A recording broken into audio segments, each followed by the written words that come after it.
Hello, everyone. Welcome to Reading Sprints.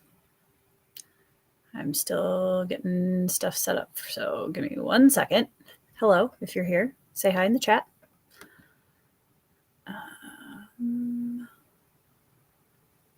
Okay. I need to read, so I thought I would come on here and read with you guys.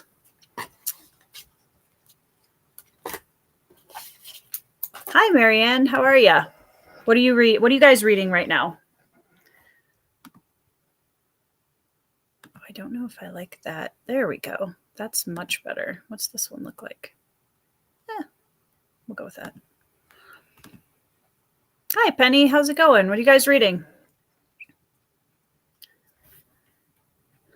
I haven't done an impromptu reading sprint stream for a while, so I figured it was about time. I am going to be trying to finish Memories of Ice this evening. I have 130 pages left, which is a lot for Malazan, but doable. And this last bit goes pretty fast. There's a lot that happens in it, so I'm very close to the end. So we're going to just see how far I can get. Hey, Matt. What's up?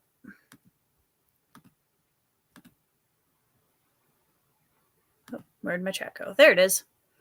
Marianne just finished A Betrayal in Winter. Awesome. How'd you like it?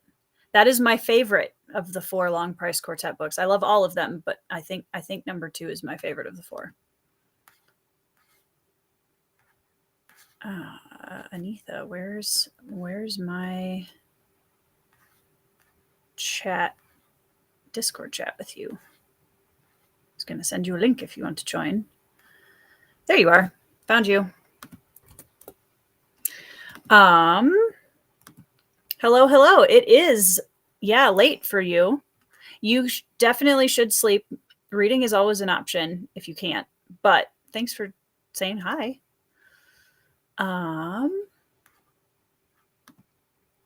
Anitha, check your DMs. Robert is reading Shorefall, got about 100. Nice. So we're cruising through to the end this evening. Scarlet Pimpernel, nice. Hey, Brian, how's it going? Both Rock and Malazan. Remind me, you are on which one? House of Chains? Question mark? Or yes. Which Malazan are you on? I cannot remember. Penny is reading Les Mis, The Black Tulip, and The Curse of Chalion. That's an impressive list of books, Penny. I'm very impressed by that. Les Mis is one of my husband's favorite books of all time. I think he's read The Black Tulip too, actually. That sounds really familiar. I hope you love Curse of Chalion. It's really good. Honestly, I completely agree with my fellow panelists from our discussion last weekend that I'm shocked more people aren't talking about it, because I feel like there's a lot of things within Chalion that a lot of our circle of BookTube specifically would really love. So I'm hoping to do I'm so far behind on review videos. It's ridiculous. I need to do a bunch of those. Hey, Chris, how's it going? The Grace of Kings. Nice. I am excited to get to that soon. Hi, Britton. How's it going? What are you reading? Enjoyed it better than Shadow and Summer. Nice.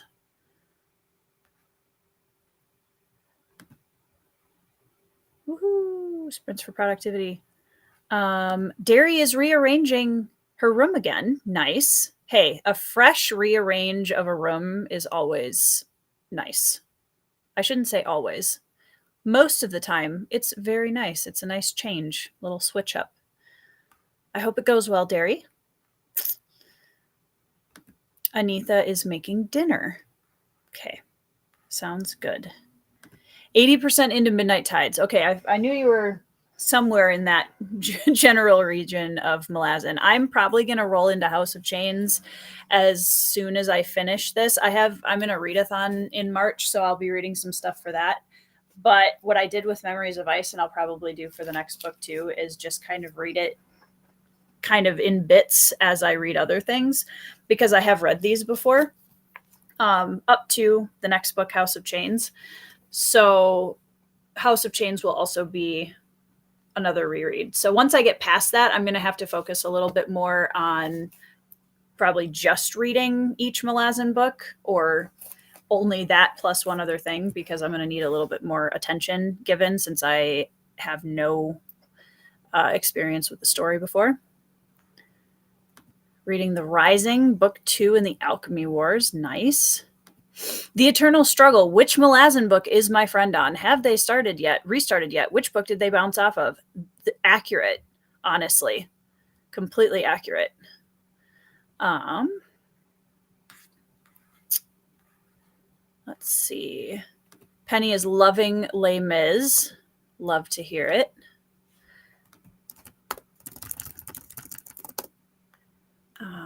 And then, hold on. I had one other. Alan had it on his TBR once, thus no one will read it.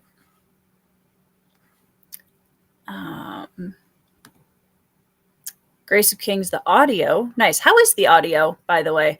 Because I would like to get Ben to read it with me when I get that far, but he's more of an audiobook guy. So I think that's a good one, right? I've heard good things about the Grace of Kings audiobooks. Hey, Zeely, what's up? How's it going?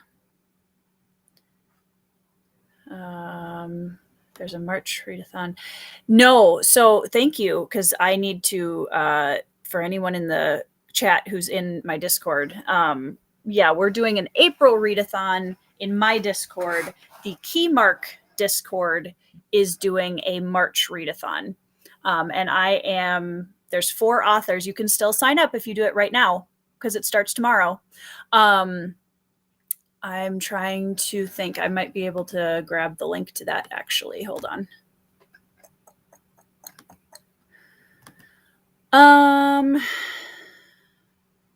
Let's see if I can grab it. I am basically a captain's assistant for the March readathon in Keymark.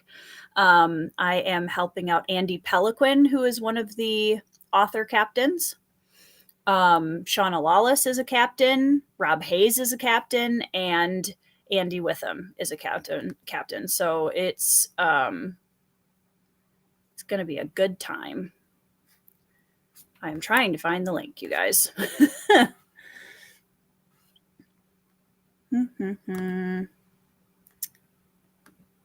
Okay. Let me grab this link. I found it. See if I can edit it right into the... Nope, I have to go on YouTube. Of course I do. Technology is so helpful, you guys. There's too many websites. All right. Excuse me while I run around backstage real quick. Keymark readathon link. All right, so there's a Google Docs form that I just posted a link to down in my description box, that if you guys want to join the readathon, it's pretty fun, lightly competitive, and if you can read 5 books or up to 5 books, that's all it is. There's 4 teams, and we're competing for to see which team can read the most books in March.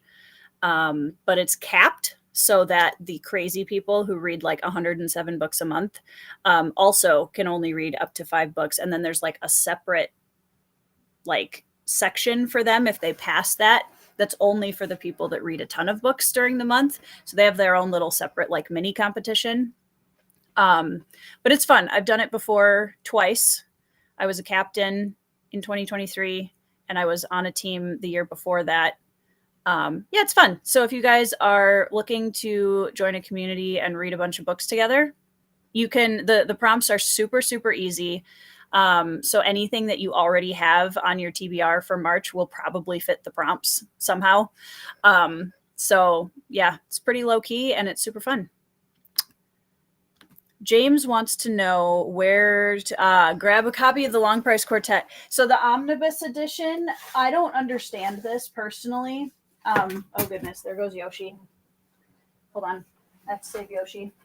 The omnibus edition is like apparently rare now, which I didn't know until a couple months ago. And sometimes it might pop up on like eBay. I haven't seen one on Pango Books. eBay or Thrift Books might be a possibility.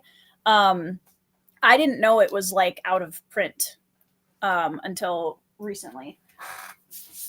But yeah, I'm kind of surprised by that, honestly, because it's really a nice bind up. So I'm not really sure why they decided to just not print any more of it. Hold on. Okay. Stay. All right. But it might come up on eBay every once in a while. So with some patience, you might be able to find one. Yeah. Thank you, Chris. Yep. Keymark Discord is doing one. Hi, Tori. What's up? That's so weird to say. It never gets less weird. I have several friends named Tori, and every time I'm like, hey, Tori, and something in my brain is like, you talking to me? Hanging laundry. Now on to Royal Assassin. Nice. Room rearranging is one of my mundane superhero skills. Same amount of stuff. Nice. That is a skill set. I would love to have you come to my house and do that. Next read is going to be The Makioka Sisters by Junichiro Tanizaki. I'm pretty excited to read some Japanese. Nice. Yeah, I have a pile of them on my shelf that I'm going to get to this year that are some both Japanese, and I have some Korean translated lit too. So I read a Japanese murder mystery in February that I'm really excited to talk to you guys about in my wrap up. That's going to be fun. Britain's internet is being screwy. Bummer. Well, if it fixes itself, you're welcome to come back and hang out. 6 audio chapters into my second new to me book of the year, 11/22/63. I have heard really good things about that. I'm very much on the fence with King, but that is one of his books that I would really like to try because I've heard a lot of great stuff about it.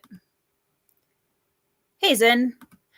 Brian, the answer to this is yes. You should go sign up for the readathon, and I think there's a spot where you can say which team you want to be on. Not to say it's guaranteed, but you can pick a team. And, you know, unless you don't want to see more of my face in March, you could join Andy Peliquin's team because that's the one I will be on. You really can't go wrong, though. Let's be honest. Rob Hayes, Shauna Lawless, Air Witham, and Andy Peliquin. Like, it's kind of a tough choice, so I get it.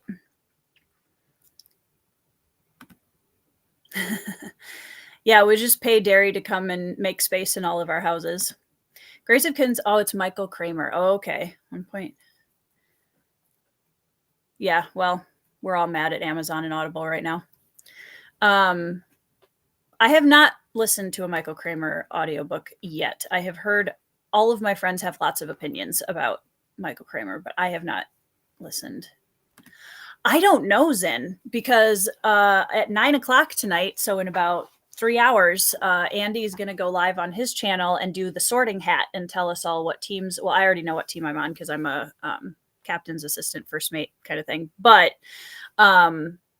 yeah, we don't know who our teammates are going to be until tonight, which is going to be very exciting. So I will probably be on that live stream for a little bit to hang out with Andy because he's going to have to do a lot of sorting and like logistical stuff. So, let's see. Cavern Romances beginning with the Phoenix cards. Ooh, I wonder if Ben even knows about that. I will, hold on, I need a pencil. Let me write that down because I will tell him about it.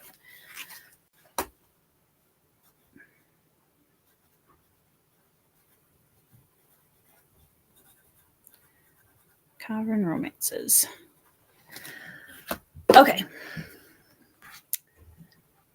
Yeah, we when I did the 2023 readathon, which if you guys are new to my channel and you haven't seen my axe in the background, my team, the Beanie Barbarians, were the Keymark Readathon champions of 2023 in April that year. And yeah, everybody's names on my team are on the axe head. And we had a blast of a time. And I also made some friends that I have gotten very close to and kept long after the readathon was done. So it is a really fun group of people. There's a lot of great people in there. Yeah, I feel like most of us are safe. There's only a couple of people that I think could be crossing that line. Yep, Beanie Barbarians. There's several of you in the chat, actually. Pete was on there. Zin was on there. Chris Navo was on there. Right? Yeah. Anitha was on there. Trying to remember. Matt on Books was in it. Who else was on the team back then? I'm trying to remember. Madison. I'm looking at everybody's names. Oh, yeah, there's Chris. I was like, I don't know why that took me a minute. Yeah. So, and the cool part was every single person on my team has their name on the axe, because the only thing that I had as a standard for getting your name written on the axe was to read one book, and then you were on. So it was pretty awesome. We had a great time. Yes. I'm very proud. One of my proudest accomplishments on BookTube, honestly. That was really fun, or in the book community in general. 2 chunks. That's all right. I mean, you could always still jump in and just hang out with everybody. That would be fun. Yeah, Alan probably is to blame for the lack of Long Price Quartet omnibuses. But don't tell him, because nobody reads the books he likes. You know, I have knocked poor Yoshi off of that corner so many times. I feel kind of bad about it.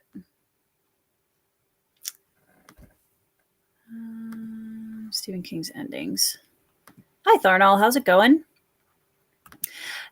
I'm trying to remember, because I bought it like in 2022 or 2023, I think. So it was definitely after Alan was pushing it everywhere. So yeah, that's true. I mean, Beanie Queen works too. So I have the LPQ. Yeah, I know there's a couple of different bind ups. There's the one with all 4 like I have, and then there's a couple where you can get 2 books in a bind up. I mean, I've been called worse. So honestly, like, I answer to a list of things at this point in my life, and as long as it's respectful, I really don't care. I will never ever forget the Veronica moment when Chris, I think was that you were doing a review for, was it Bloodstones or Phased? I can't remember. And one of the bloopers was that he had introduced me as Veronica Tekken in the review, which just was hilarious and awesome. So I'm sorry to hear that, Britton. I hope that the rest of the evening goes better for you. Matt, so if you want to check out a Japanese murder mystery, I am brand spanking new to that. So I only have like one recommendation, but I enjoyed it. It's different. It reads very differently than what I've read of Western murder mystery thriller stuff so far. But Malice by Kiego Higashino is what I read in February, and it's less of a whodunit and more of a whydunit, which I actually thought was really cool. And like, it kind of just, you expose more and more of the character motives and layers throughout the story, like you typically do with a murder mystery. But it was more of figuring out why the murderer did it, and the number of times that I second guessed myself in that. And usually I'm happy just to read through the book, and like, I don't try to make predictions or anything like that.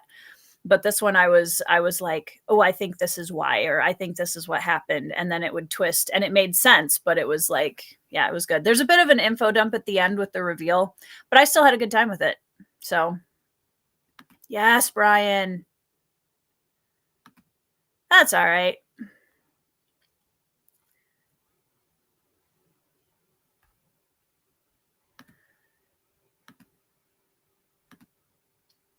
I hope everything goes well, Brian. We'll definitely be sending our thoughts and prayers along. Hello, Evie. Welcome. Tip for all of us for some secret space. Screw some eyes hooks or even attach some strong cable to the underside of your desk. Oh, that is a good idea. Yeah, that's right. Brian and I met during the readathon, and so did Chris. Yeah, quite a few of my close friends now I met during that readathon. That was really fun. So this is, once more, your reminder to go down in the description box and click the link to sign up for the March Mavericks Keymark readathon and hang out with all of us because it's going to be fun. We did, Zin. We crushed that readathon. We owned that readathon. It was quite fabulous. And it was super fun. That's right. Phased because I went by Victoria. Yeah, that's why I thought it was phased. Yeah, I've changed. So if you look on Goodreads, it's changed to Tori Tekken now because that's what I use for all of my books now. Which is like partially just because that's my name. Like I Victoria, it is a beautiful name. I totally agree, Britton. But it's like it's always been a little bit too formal for me. And I've just always gone by Tori. So, and it also adds an extra layer of anonymity. Not that, I need a ton of that, but yeah. So on Goodreads, it says by Tori Tekken. It's just on the cover still that it's my full name. So let me drop a couple of links quick. Oops, that's not what I wanted to send. That's still the Keymark link. That's not what I wanted. Hold on. It is a beautiful name, Britton. I totally agree.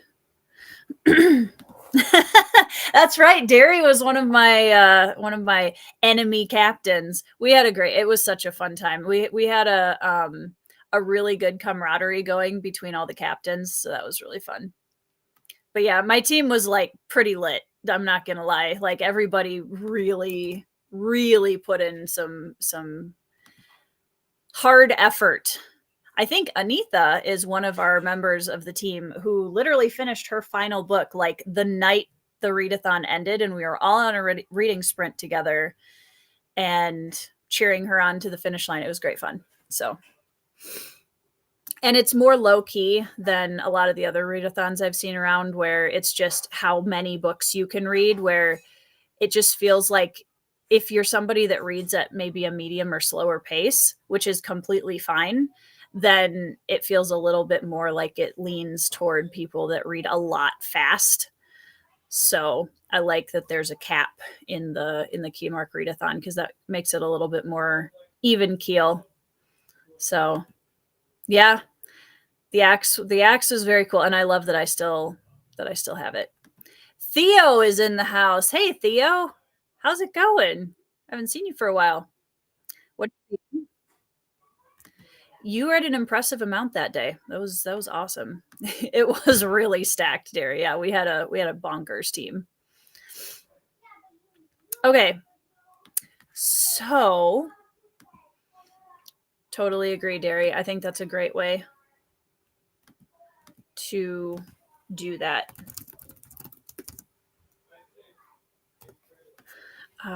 Okay. Yeah, the cap is it just keeps everything a little bit more even keel for everyone. And Theo, let me know since you're around if you want to join on screen and do some reading sprints. You're welcome to. All right, let's do a sprint, guys. Because if you just came in, I am reading the last 120 pages ish of Memories of Ice. I'm going to do my best to. I'm gonna read it till I'm done tonight. That's my goal. So let's go until. Let's do a 40-minute sprint. Does that sound good for everybody? That's definitely not what I just wrote. Not a spoiler discussion. I'll get this at some point.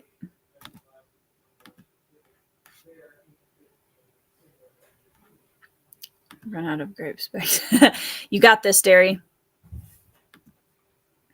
Hey, thanks for the rec, Theo. I will put it on my TBR. I'm really glad you liked it. That's awesome. That is awesome. That makes me very, very happy inside.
Psst, psst, psst, psst, psst. Hello, everyone. Welcome back. I'm guessing Lantern's gone already, but I am not planning on going for 5 hours this time. But I will be doing some longer reading sprints in March and April for both of the readathons. So let's see.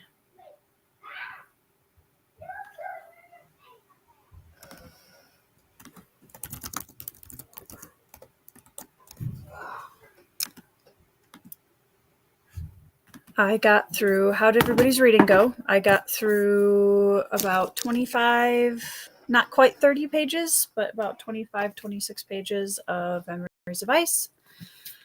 So I'm in the last 100 pages officially now. And it's one of those things where I love this book so much. I've been reading it since January, mid-January? No, second week of January.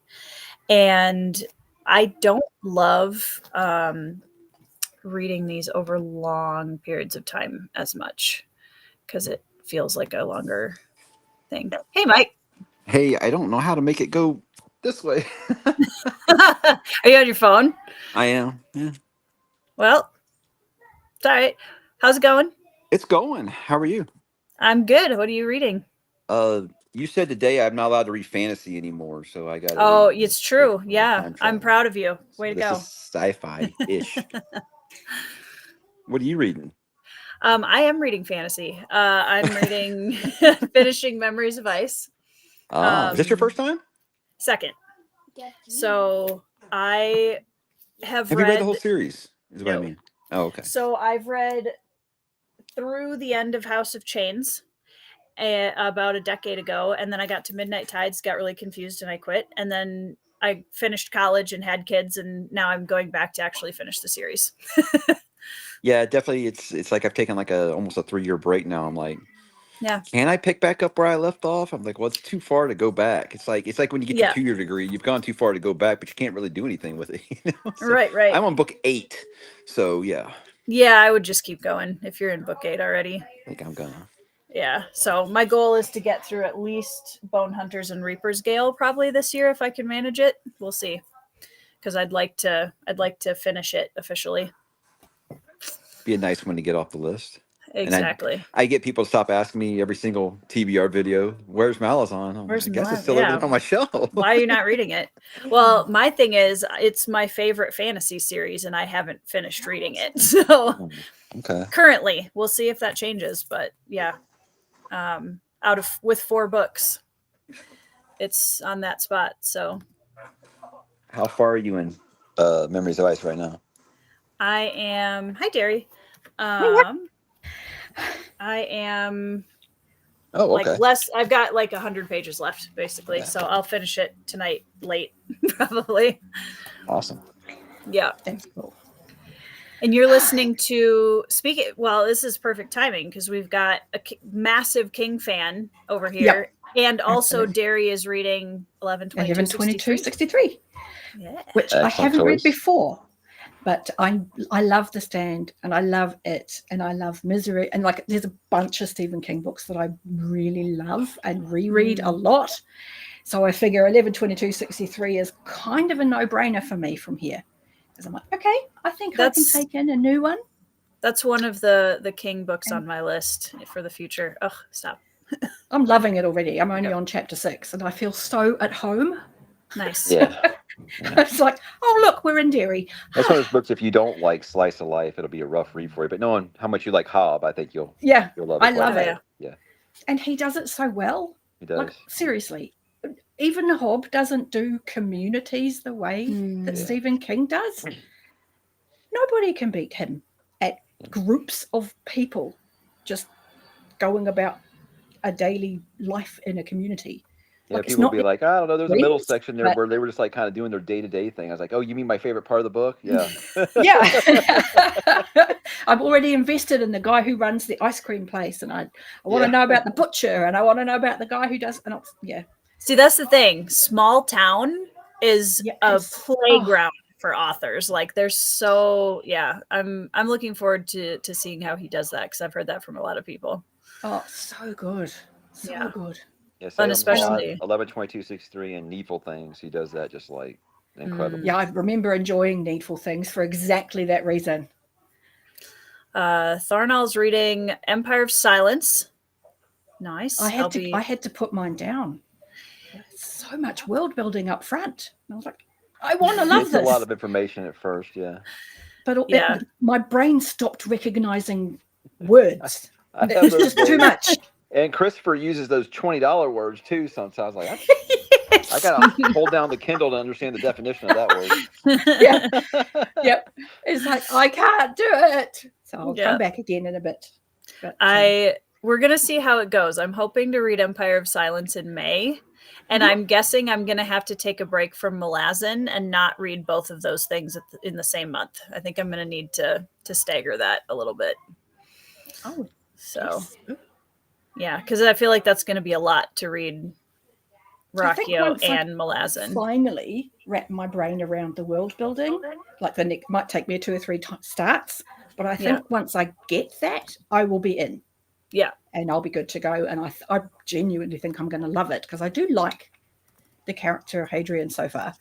So, yeah, it's just, I just can't go anymore. Yeah. My brain just went, no. Nope, I'm out. Yeah. I'm trying to get to my YouTube video so I can actually put you guys' channels on the description. Oh, it's all good. We'll get there. Yes, we will. I gotta put my Ethernet cord on too, I think, before my internet decides to be like, no.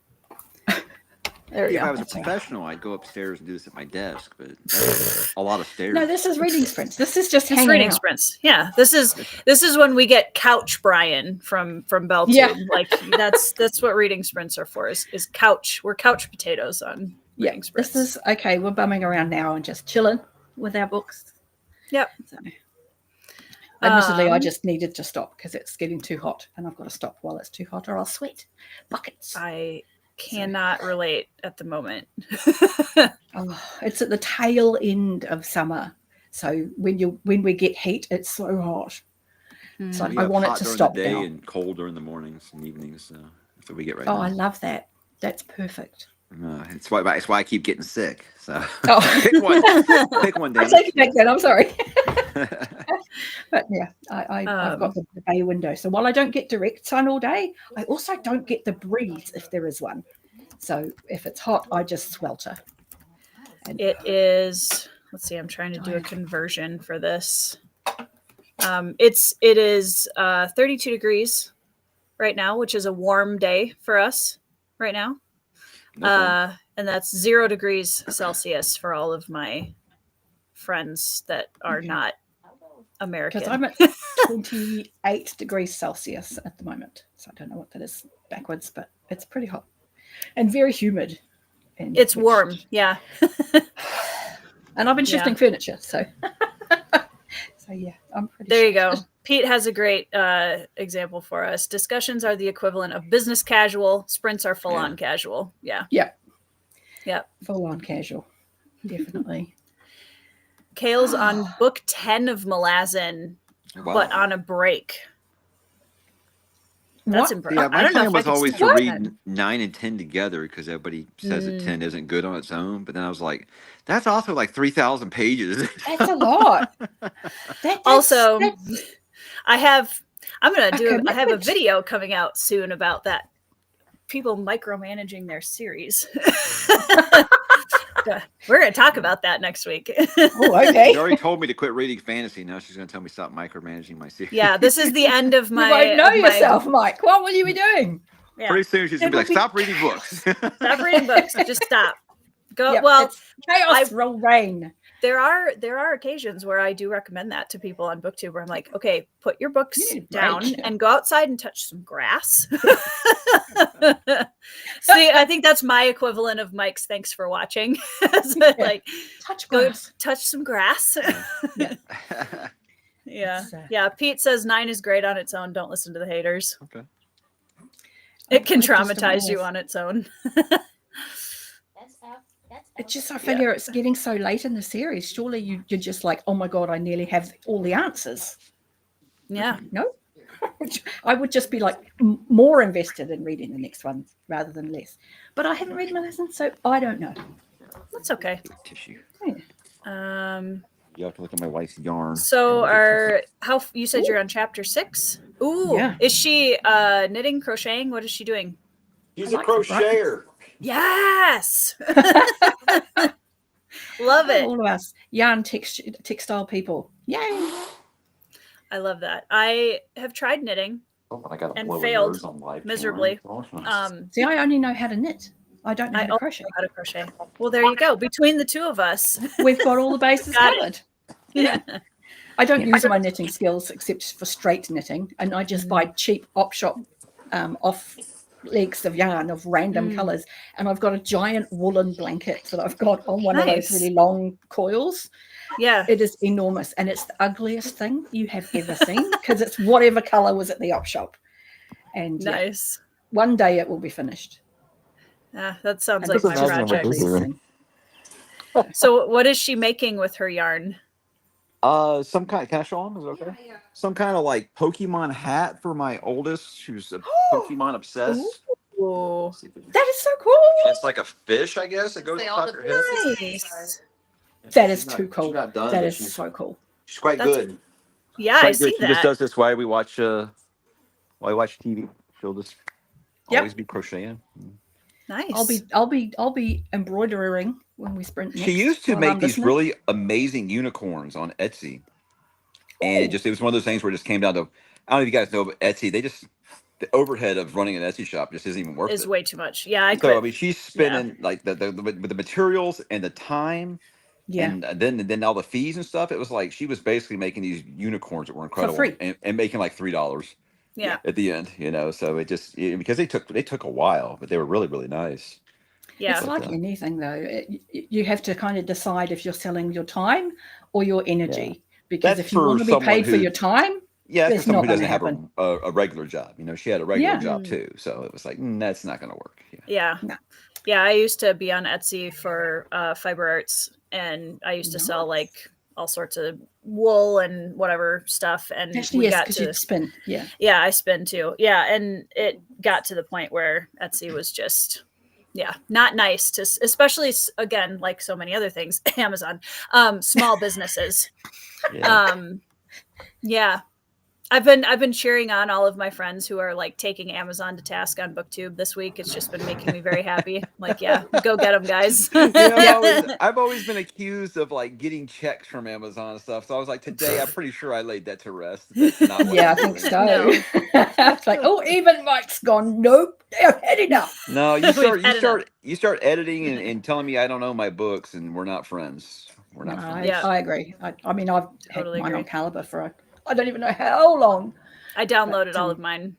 It's like, these are mine. I read Fahrenheit 451 in high school, and I've been like, F that forever. So, you're not messing. That's just vandalism. Editing Ron Dahl's books. That's vandalism. Sorry, that's vandalizing art. The thing is that Roald Dahl edited his own books. So you have to be really specific when you're looking for old copies. Like, is this the original published one, or is this his first revision, or his second revision, or the publisher's revision of his revision of his edited revision? So it's a hard one. I gotta say, like, as an indie author, so much simpler. Yeah. I also think too, there's a little bit of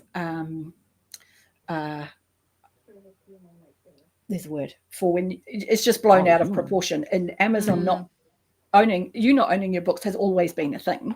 Yeah. You've never owned them. You're only ever licensing them. And they've been updating and changing books for years. Mm-hmm. Literally all they've done is stopped a step that most people can't be asked doing anyway. but it was a good time to highlight the fact that, did you actually pay attention when you were joining Amazon for Kindle? Did you actually realize that you don't own this? And I think that's where people have suddenly gone, what? What do you mean I don't own And the frustrating part is, I think, like with anything else, who's going to feel the real hit of that? Well, honestly, the authors, because a lot of people are like, oh, I'm off of Amazon. And yet, like, for me, I'm still at a level where Kindle Unlimited is like 40 to sometimes even 60% of my Amazon earnings at this point. Yeah. And it's like, I don't know, what am I going to do? And it's also ubiquitous. I mean, I live in New Zealand. So if I want to buy indie stuff, Amazon's my best bet for finding stuff, because there's just not an avenue in New Zealand. And their digital sales are really good. Their sales are awesome.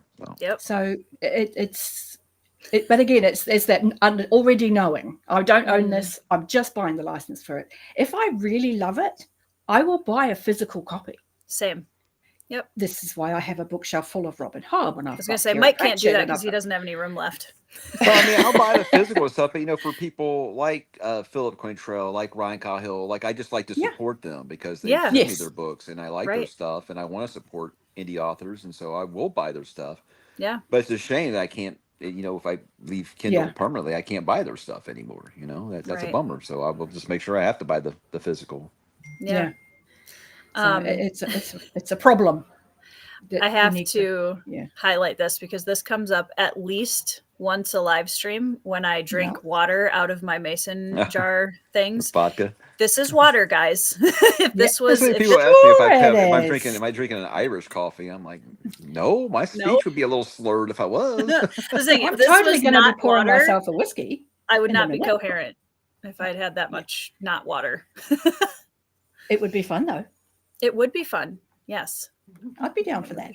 That'd be fun. Besides, the only time I did a video while I was drinking was when I talked about the vanished birds, and I regret that. So. I was on a beach in literal paradise complaining about a book. So yeah. that was a good one. I remember that. I do too. That was good. That was great because I was sat in my room going, what is he talking about? I loved that book. Did we read the same words? What is going on? I was having an existential crisis, Mike.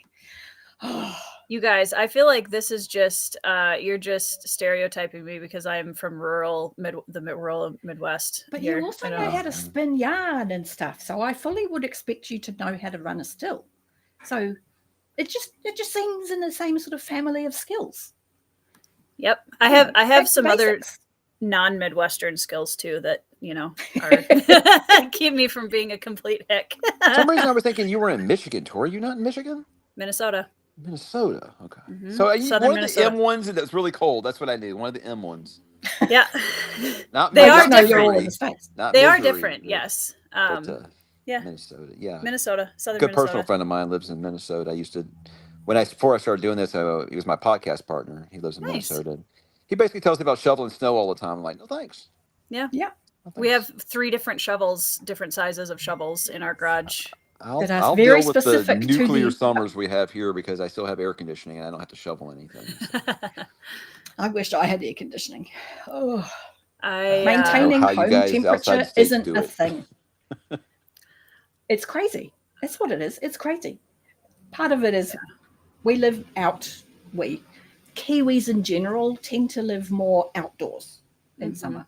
Like normal people, not me, are at the beach or they're hiking or they're out with the family. They're outside doing things. Yeah, it's only the stay-at-home people with lives. It's inside and swelter. I'm gonna have twice Newt coffee. I can't handle anything above like 80 degrees and I'm out. I'm tapped out. I can't. I'm way too much of a cold-blooded creature. I love the cold. We're like it's only going to 80 today. We're in that area of the world. Oh my God. That's too many. There's too many. There's too many hotness points. Too many hotnesses. For reference, Mike, I live about an hour away from Brian Bell. What are you watching? That's the bloop. That's the bloop? Oh, okay. He's obsessed with sea creatures for some reason. I don't know. Ooh, Nice. He was talking about Cthulhu this morning though, so that was pretty cool. nice.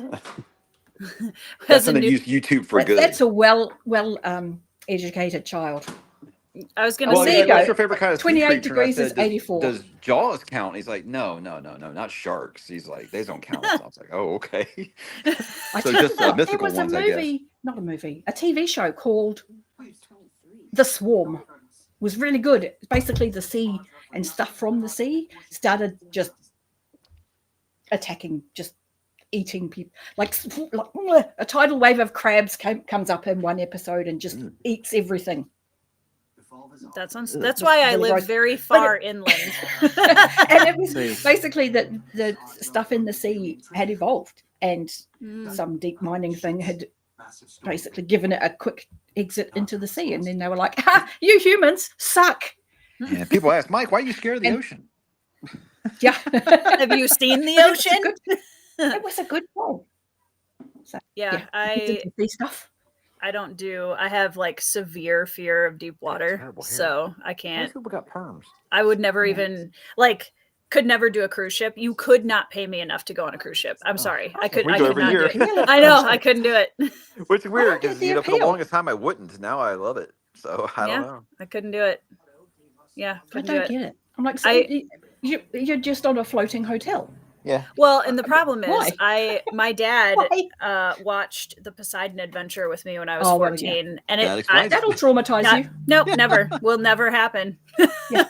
That'll traumatize you for sure.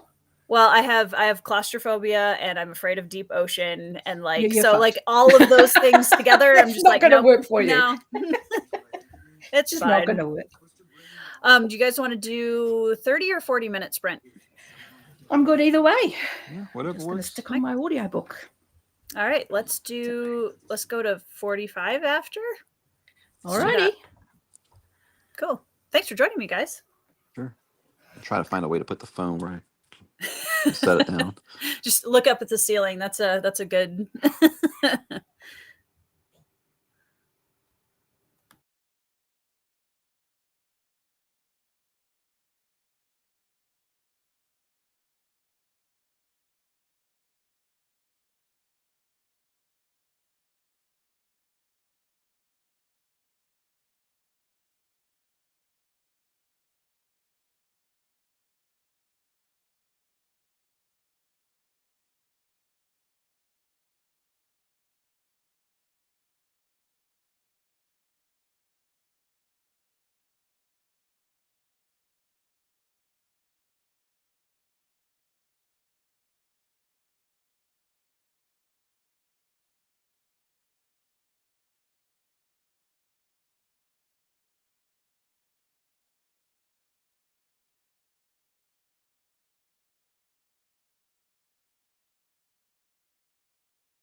Psst, psst.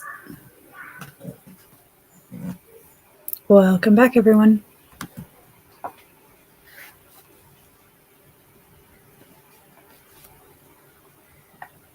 Aha. How goes the embroidery, dearie? Slow. It's the nature of embroidery, but I am ever closer to the end. Nice. So it's all right. I made a mistake yesterday and had to undo. Ugh, that's the worst. Patch, which is just such a pain in the ass. But yeah, it has to be done when it has to be done. So taking it in smaller today. So, yeah. But I'm having fun. Hi, Ryan. Hey, yeah.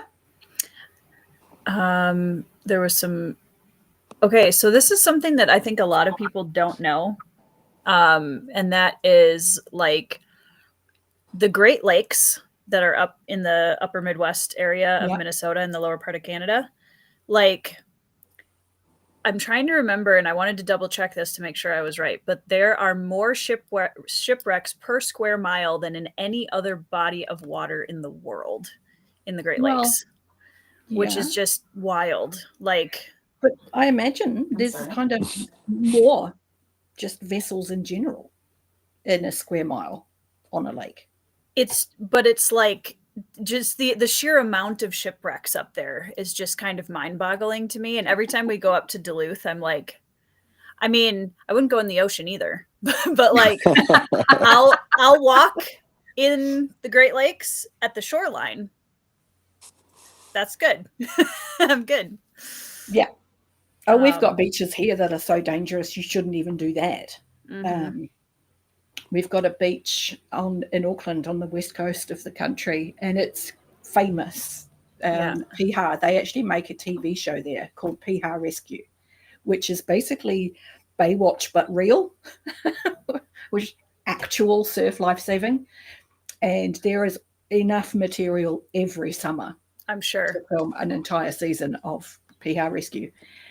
And it's a black sand beach, and it's just got so many rips in it that there is a really narrow space where it's safe to swim, and that shifts. So it's the one beach where if you don't swim between the flags, the odds of you drowning is astronomical. Oh, so I'm going to knock that really one off the bucket list. But the surf is incredible. So it's always busy. Ryan just finished The Dark Mirror. Mike, do you know what that is? I was going to say, I'm not sure who's the author.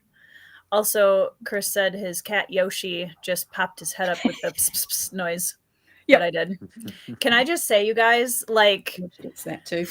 It's getting intense over here in Memories of Ice. I remember how the last 200 pages go. Oh my gosh. Like, there's so much happening, and so many of these characters that we've been with for now, like, quite a while are just... Remind me again what the raptors are called? Kachain Shamal. Yeah. They're intense. Yeah, love them. They're basically velociraptors with blade arms. With sword arms? That's cool. Yeah. And they're so rad. That's why I'll give credit to Malice. I was like, look, you can say you have your issues with or something like that, but there is nothing else like it. Like nothing. You can't say, it's just like that one other book I read. No, it's not. No, it's not. And his like long game character work, and I'm only in book 3, and I'm just like, the rest of us might as well retire, honestly. It's so good. I think I did 2 hours of spoiler talk for every one of those books for the first 6. I might just have to listen to those again before I go back into it, because I'm sure I've forgotten so many characters. I want to, before I get any farther in the series, I want to go back and do actual reviews for the first 3 books, because I've never done those on my channel, and I would like to. So I think John just started it, and he's liking it a lot. That doesn't surprise me. I think if he's already liking Gardens of the Moon, I think he's gonna, I think he's really gonna like. Pretty much everybody told me you just have to get to Memories of Ice, and I was like, I kind of liked it right away.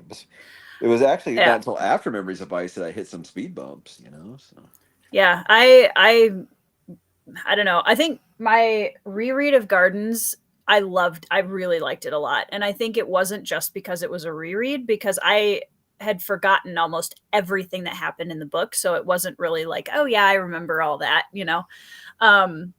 But I think it's a better book than it gets credit for. And Dead House Gates is my favorite fantasy book ever. So like, I very much disagree with people who are like, oh, Memories of Ice is the first good one. I'm like, excuse me. No, I love that. I'm That House sorry. is my second favorite.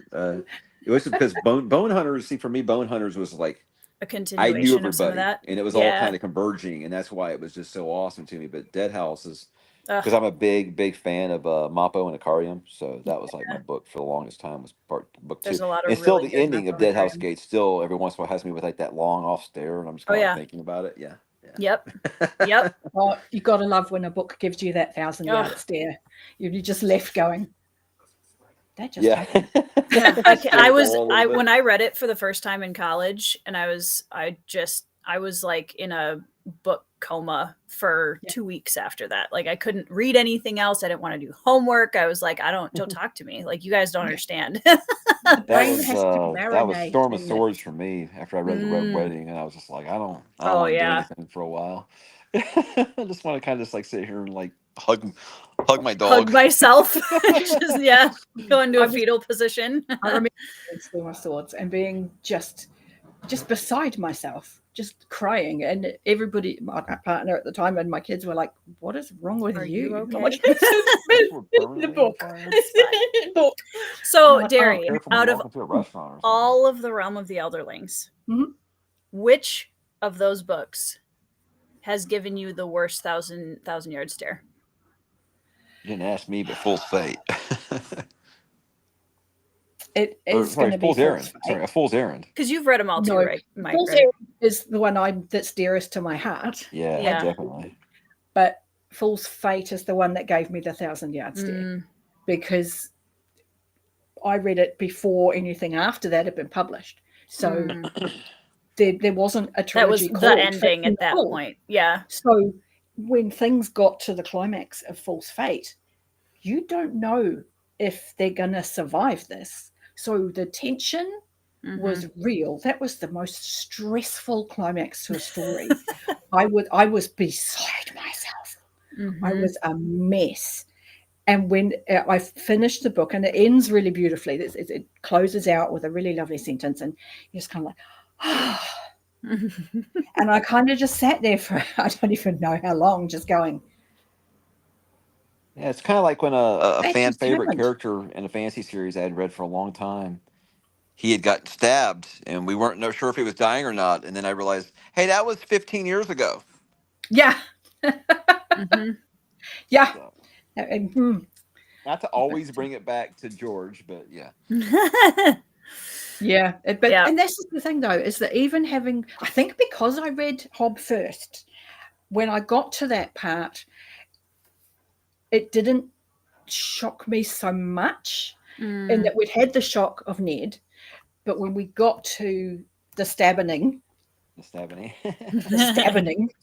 then I'd already experienced Fitz and his wolf and how that had been dealt with. So when the last word is ghost, I was like, oh, okay, we will work this out. There's a path from here.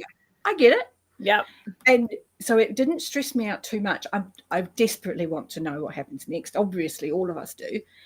But, I remember, because this was me and my wife read at the same time, and I remember both being like, "Oh, he'll be fine. Melisandre's right there. He'll be fine. Maybe we'll find out soon." My kids weren't even born yet, guys. They're in 7th and 4th grade right now. Hey, I've had to up my dose of copium because I have faith, George. We were convinced, okay, he got over that hump and he got out Dance a Dragon. It's all smooth sailing now. Yeah, he sorted out that thing, but of course now he has the mirror and he's not. Who's going to get there first? Every time you get to any like fantasy series where the author really knows what they're doing and you go, oh, okay, everything's fine now, check yourself. Be careful. Oh no. Anyone, I mean, this is how I found BookTube, was I was following a lot of Song of Ice and Fire creators, and it just one of them mentioned they'd read Hob, and I thought I should look and see if anybody else has read Hob. And that's when I found Jimmy, because he had just started Robin Hobb, and that was how I found my tribe. Yep. But I'd been watching a lot of Song of Ice and Fire content, so I'm like, no, I've got a pretty good idea of the pieces in play, and there is a lot to happen for the prophecies that we've had so far to sort of start coming into play, and for the characters to do the things that we've had foreshadowing for, and it's going to be so very different from the show by nature of what was One missing. can only hope. Oh no, One this can is beyond only hope. It's fact. It can't be the same. That's There's true. a whole other plot as important as Danny's. Well, what I said is, I bet that the actual I'd cut out. story beats could be the same, but since George actually is a competent writer, it would actually end up better, though. It would actually probably still be good, even. Yeah, I talk about it like, instead of taking the highway point A to B, George is going to take you scenic route, and everywhere he goes is going to really give you that earned getting to the end, where you'll be like, yeah, I know how we got here. I understand how we got here. Yeah. And I'm looking forward to that. But having a mustache. I have to say, one of my favorite parts about reading this again after a decade is, like, I've forgotten a lot of the reveals. And so they're like, I'm getting to them every time, like, oh my gosh, that's so cool. I forgot he did that. Like, it's great. But I mean, we talk about that, oh, I forgot that happened, but you're also a better reader after 10 years.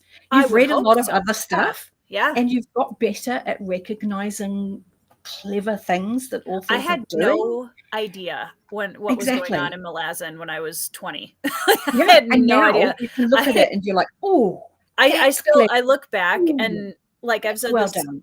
so many times on my channel, but, like, I'd read Mistborn and another epic fantasy series called the Godspeaker Trilogy by Karen Miller, and then someone handed me Gardens of the Moon, and my brain was completely rewired immediately. Like, that'll do it. I have no idea what is happening, but wow, this is so cool. Oh, you can swim backwards. So I did that with Stephen King. You can do this with I armor went from on. reading like David Eddings and very formulaic fantasy, and my mum was a Stephen King fan, and it was on the shelf, and I was like, I'm going to read that. I was 16 and I read it in a day, and my mind exploded. I was like, this is the most amazing, insane shit I've ever read. It's amazing. You read what in a day? I was 16. I didn't have a job. I didn't have responsibilities. I could literally sit on my ass and do nothing else all day. That's impressive. That's what I did. Yeah. Because it blew my mind. Yeah. Yeah. The thing was like, I tell the stories. I had to keep it a secret when I was reading that, because it's very strict parents. I could only read it while she was either gone or, asleep. And so it took me like an entire summer to read it, because I could only read like 30 minutes a night. So it took me like the whole summer. Keep track of it all. That was one thing that. Let me tell you about the early '90s. There wasn't really a lot other things to do. There wasn't as many distractions. I'm 50. I remember. Yeah, so there wasn't a lot of distractions back then. I said we didn't have cable, No, so all I would do is watch like the same VHS movies I'd watched 400 times and read books. So. Yeah, it was just once I picked it. I remember being very confused when I first started reading it because of the time jumps, and there's nothing to indicate a time jump. And then once I kind of got into that groove and I was able to tell really quickly when we'd jumped, I was in. This was just the most intense, insane thing I had read to that point. And well, still my favorite. Don't even know. Yeah, it's on my favorites, definitely. I'm determined. I will read just met some of the characters, or at least try and in Derry, which is you have lovely. some. You will notice some tie-ins with it in 11/22/63. Yeah, I've had a bunch already, and I'm loving it. I absolutely Easter loving eggs it. are always real fun. You still probably haven't. I don't think you said you've read Christine, but there is a Christine Easter egg there too. You actually see the car, Christine, when Jake goes back in time. Yeah, because I have read Nice. Christine. I liked Christine. I think it's a bit underrated. I think it's better than people give it credit for, Christine. I'm not saying it's brilliant. I'm biased, but yes. I liked Christine. But yeah, I've got my 3 that I have to try are Ryan just says Doomickey, ugh. Needful Things, and Billy Summers. Those are the 3 I have on my shelf right now. I haven't read Billy Summers. Needful Things to me is a masterclass in how you differentiate characters. Because there is like seriously dozens and dozens of characters, and you will have zero problems keeping them straight too. You remember who they are. You remember their quirks. So good. Who's got a beef with who? Yeah, love it. Good. Yeah, as long the pettiness of people. And it's definitely one of his most underrated villains too. Leland Gaunt is amazing. From Needful Things. Yeah. I know. Because it's all about just engaging that selfishness and that how badly do you want this? And it isn't just, I've made the point to somebody in a Discord the other day, it isn't just that they want it, it's that it's available. Like it's within their reach. They could have it. And the selfishness and the desperation that starts to come out in people, it's such an incredibly psychologically clear book. Like you can see what's driving everybody. He is a genius at getting inside people's heads. You know, what drives people? What will people cross the line for? Ryan, quit trying to ruin the party with your bad 11/22/63 takes. Nobody's here for that. I know Ryan well enough to not pay attention to Ryan. That's not a love, Ryan. Really.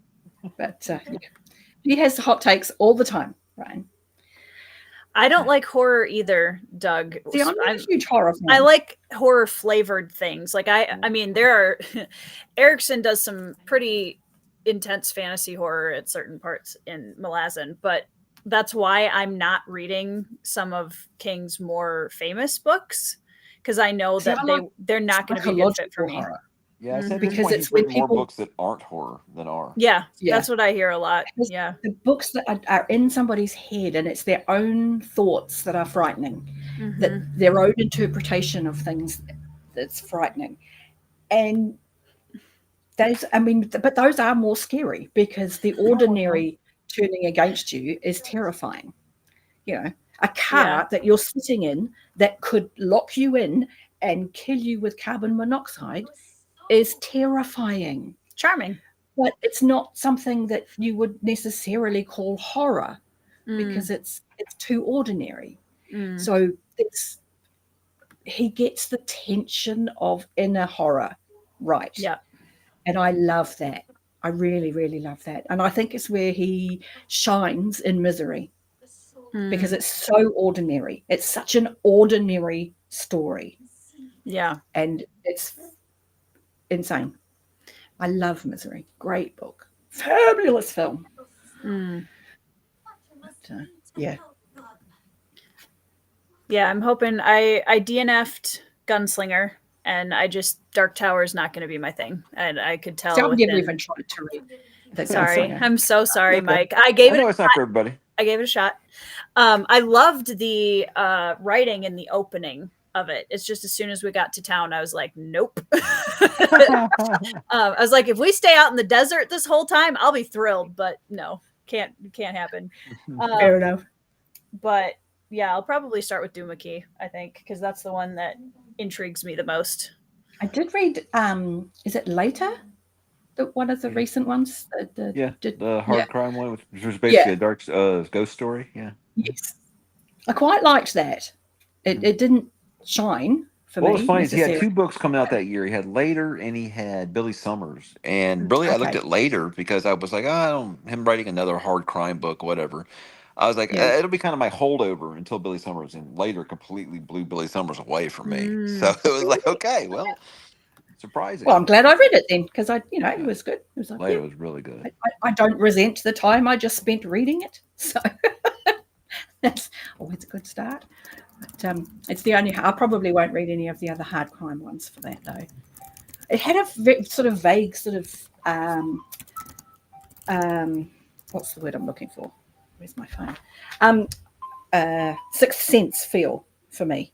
Yeah, later. definitely. It had a real Sixth Sense vibe. So if you like that movie, you might like Later. Because it's, that kind of feeling.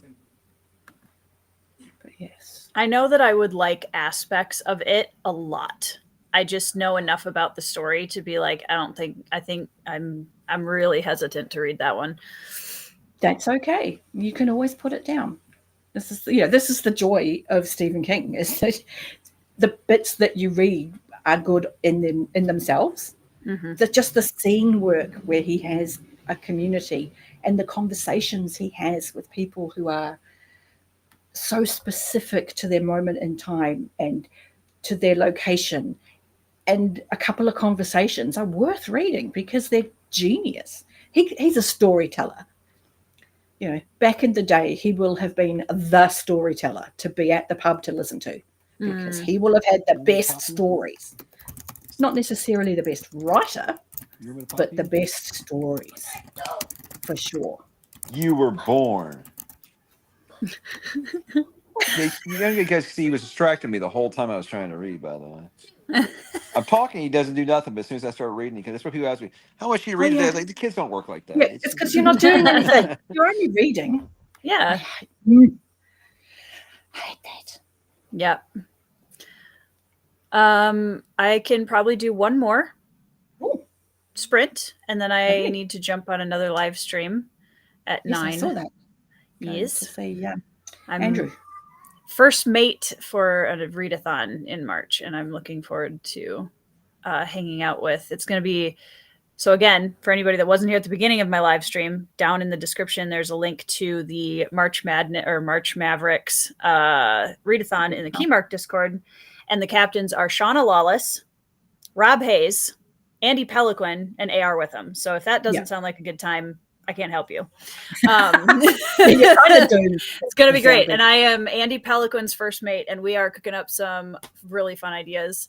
There's some really good suggestions too in the Discord. Oh yeah, it's going to be a fun month. I'm only, and I'm not just saying it. I have to watch Severance now, so I'm gonna split. But thank you so much. Thanks for joining us, Mike. Y'all have a good night. To see you. Sounds good. Enjoy the show. But, I did that the other morning with when I was at Matt's pub. I was like, I always forget where the leave button is in this one. Yes, yeah. It's in a different place. You know what, Ryan? I completely get it. I have not done a readathon since April of 2023. So I'm ready. And this one's a pretty, like, a lot of the readathons I see around BookTube. They get really intense. They're so intense, and you have to read so many books. And I appreciate that the Keymark readathon keeps it pretty even for people with different reading paces. Yeah. So that people who don't want to read 110 books in a month are not left behind. That's right. And they can read 5 books and they've contributed and as much as they possibly can. Yeah. Well, and I mean, unless they want to sign on as even when we did our readathon, like, I had people in my team that read a book, that read 2 books, 3 books, and they all mattered. Like, it all adds up. So it really is just, it's more about the community and the fun of it than anything else. And supporting authors particularly, because part of that is leave a review. Yeah. You get a point for leaving a review. Yep. So a lot of indies get win-win. I'm trying to remember I'd have to go back and look. Hundreds. Yeah, it was like hundreds of reviews that our 4 teams left. 100 or something reviews. Awesome. It was ridiculous. Yeah. And so great. Sorry, Doug, the number is going up. But I'm thinking about that now, thinking Dungeon Crawler Carl was out, and it was even indie author themed, that readathon. How did we not find Dungeon Crawler Carl? How did none of us find that? It wasn't in our sphere yet. I don't know. I feel like that sometimes with BookTube channels too, where I don't know how I haven't found certain BookTube channels before. Right? And I'm just like, them on someone else's channel, like this is how I found a couple of people recently through Joanna's Why Read. Yeah. And I'm like, how do I not know this person? How is this possible? Yeah. But it is. Yeah. So. I had a thought and then it disappeared. You saw a silence from Doctor Who. That's what happens. That's what happened. There you go. Just then. Yep. They're in my house. They are. Well, they're everywhere. I know. They are everywhere. So I'm watching a reactor react to that season right now. So okay, nice. My mind, and he's just like, oh, "This is the most amazing thing ever." My first Doctor Who experience ever was in college, and we were in Intro to Fiction with my amazing, wonderful, I love him so much, Professor Dr. Hannah, who was one of my English professors. And I'm hoping to get him on the channel for a chat this summer. I would love to, because I've been out of college for like 12 years now. And so like bringing him back, I love them so much. Yeah. Get him on the channel, chat with him a little bit. So he super like base level gen ed class where we're all sitting there and it's like, you know, the sports kids that have to take an English class to graduate kind of thing. Yep. And then a few nerds on the outskirts. Yep.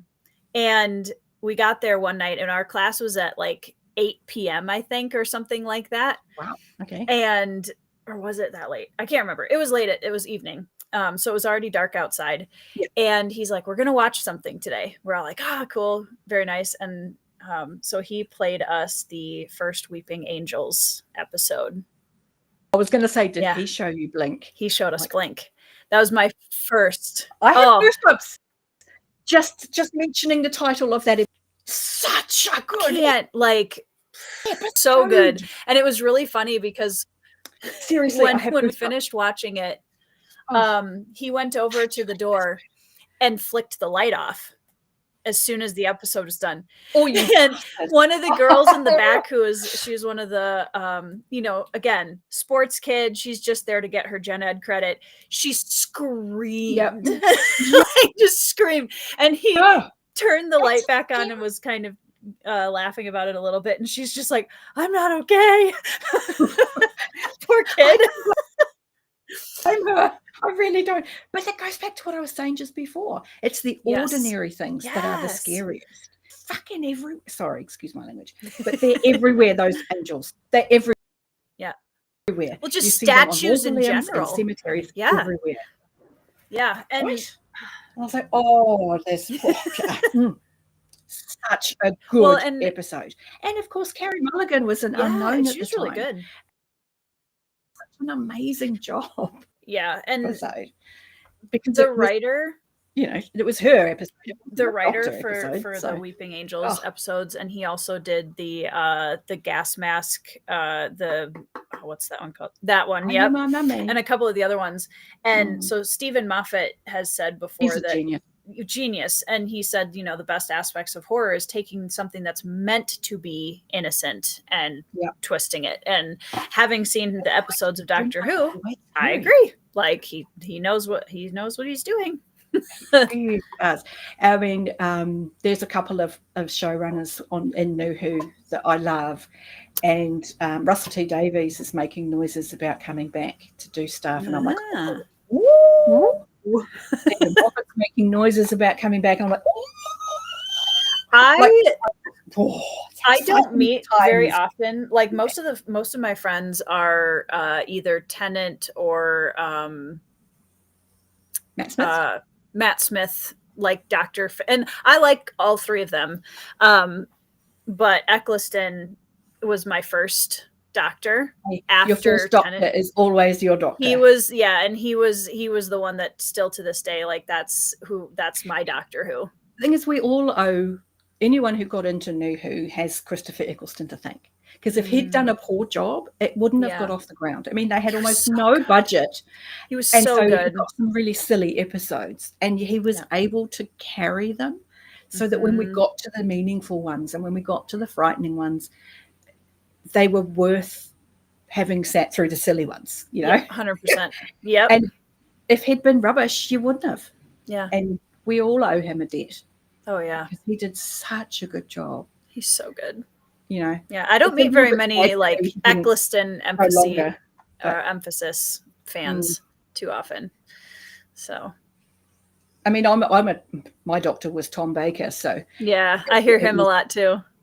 Well, he had one of the longest runs, so Yeah, you know that makes it sense. kind of goes with the territory, I suppose. But yeah, it's the what's the word I'm looking for? The general atmosphere of Who is really difficult to explain to people because you get very silly episodes where it's just a silly story, but it will have a bit of heart to it. But it will be silly. The alien will be silly. You'll be thinking, this is just stupid. Why do people love this show? This is ridiculous. But then the following week it will be dark and it will be scary and it will have really deep themes and you'll be like, whoa, this is not a family show. And they managed to balance it overall. And it is a family show because it's always hopeful. It's always hopeful. There's always good in humans. We're worth saving. Yeah. There's something that's not in a lot of telly now. That we are worth saving, and we do have stuff. Well, that was kind of like pre Grimdark era of like, because we're kind of at the I think out of a Grimdark phase in storytelling now, and I think that was, you know, I'm glad to see that people are going back to that because I can't do. Like, I'm a noble dark kid at heart. I can't do true grimdark. I need a purpose. I need somebody fighting for something. I need something. It has to be light at the end of the tunnel, and it can't be a train. Something. It doesn't have to be a happy ending. I don't need that. No, like it needs to be a light. It's like, no, we're on a path, and we're going to this something place. to hold on to. The thing that's going to get us somewhere good. Yeah, and it's something that Doctor Who was great. Remember the one? I do. And it actually generated a crap ton of memes the year that PATRON was pregnant with their first son. Because basically the memes were, everyone wants to know if it's a girl or a boy. Who fans want to know if it's a wolf? You know, pretty much. Because they did time that episode in the writing, because at that point they were going to get married. They timed it so they're like, probably likely to be around then. So they put in this prophecy that it would take this many generations. And it was just clever writing. It was like an Easter egg for the really nerdy people. Yeah. Yep. For the bonus nerdy level of Easter egg. And it paid off for those of us who are that nerdy. Yeah. I love... We just this last month I went back and I watched this first season of Big Bang Theory again. Okay. And I forgot how much I love that show. Like, I love that show so early much. Seasons before it's a cliche, but but the fact I love that it. Friday nights were always going to be set aside for Firefly for however many years that was going to be on, because it's going to be on forever, almost made me cry. It didn't. I mean, I love that there's so much geeks that they wrote that in there for the geeks. Yeah, because we know. Yep, we understand tragedy. I have to say though, like, Firefly is still in my top 3 shows of all time, and I'm glad, having seen the way that a lot of shows go. I'm really glad that if we were going to have one or the other, that we have this masterpiece that was too short rather than a drawn out thing that was just ruined. That became tropey and became... Yeah. So I agree. 14 episodes of genius and a movie, and hey, you can't argue it. That's the best part, Doug. Like, Jim Parsons has said on interviews before that, like, he had no idea. He had no idea, which is like, you know, as an actor, he did a great job. He did do a good job. Yeah. And it was a good motley crew. That was such a good motley crew in both Firefly and Big Bang Theory. Again, the early seasons of Big Bang, because you know, it started great and it had these stereotype characters that worked beyond their stereotype. As it went on, they kind of came back into it and became too stereotypical, and it just became a bit painful. And I wasn't there for that. I stopped watching. I don't even know how many seasons in I was, but I think I stopped watching when Bernadette married Wallowitz. Because I was like, they've just leaned into the whole marrying your mother thing way too much. And I was just like, no, I'm over that.